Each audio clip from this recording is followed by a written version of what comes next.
Organization of Iranian American Communities Political Director Majid Sadeghpour is here for more. Majid, thank you for coming on. We've just learned Iran has executed 3 more protesters who were arrested in January.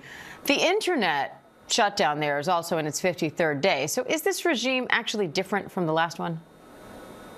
Not at all. It is a fully militarized regime that it has been militarized for decades. It enjoys and uses violence to its advantage. Its fragility at home and executions we referenced points to its weakness in the eyes of the Iranian people. Look, you're dealing with a regime, an entity that has for 45 years used external conflict to shield it from internal uprising and weaknesses. Its Achilles heel. And the reason behind these executions is internal dissent and organized opposition, underground opposition. So the pressure on the regime will weaken it, but it will not bring it to its knees. It may negotiate, but it will not succumb to pressure. It must be changed by the people of Iran. And for that, you need an organization, you need kinetic energy in the streets of Iran, and you need leadership. And that's why this infrastructure that already exists in the MEK resistance units inside Iran, the political body in the National Council of Resistance of Iran, as well as the provisional government that it has, and of course, the qualified leadership of Maryam Rajavi, all point to the Iranian people's capability to overthrow this regime. They need political and moral support on the behalf from the international community. An Iranian anti-regime activist living in Tehran tells ABC News there are fractions within the Iran leadership. I want to play you some of what she told us. If we got caught and arrested, how can we pretend to be one of these guys? Which side we should take? They don't know themselves because there are many fractures between the guards and IRGC forces, Hashad al-Shabis. All terrorist groups are in Tehran, and there are fractions between all of them in the authority of Islamic regime, IRGC, whatever they are. And you cannot choose a side just to be in the safe side.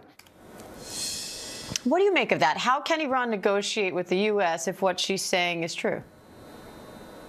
Right. The regime in Iran is controlling the streets with brute force. It's essentially martial law in Iran, and it is using the conflict, and it would like to perpetuate the conflict in small ways. It will also like to negotiate in small ways. But the end goal here for the regime is survival. It is fully fractured. That is correct. And the only goal is the goal of the Iranian people, that is to overthrow this regime on their own and their organized resistance. I think that is the solution. This regime is fully entrenched in the neighborhoods of Iran. It must be overthrown by the people of Iran and their organized resistance, and it will, but it requires international support for the organized opposition. That is why on May 16th, in a few weeks, Iranian Americans will have thousands of us will be in Washington, D.C. to call on policymakers support this structure for change in Iran, where the people's struggle to overthrow this regime must be politically supported.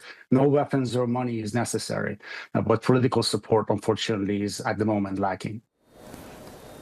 How optimistic are you that these talks will happen at all? I think the talks will happen. The regime will need to prolong these negotiations for as long as it can to survive. As soon as the war ends, it has to face the people in the streets of Iran.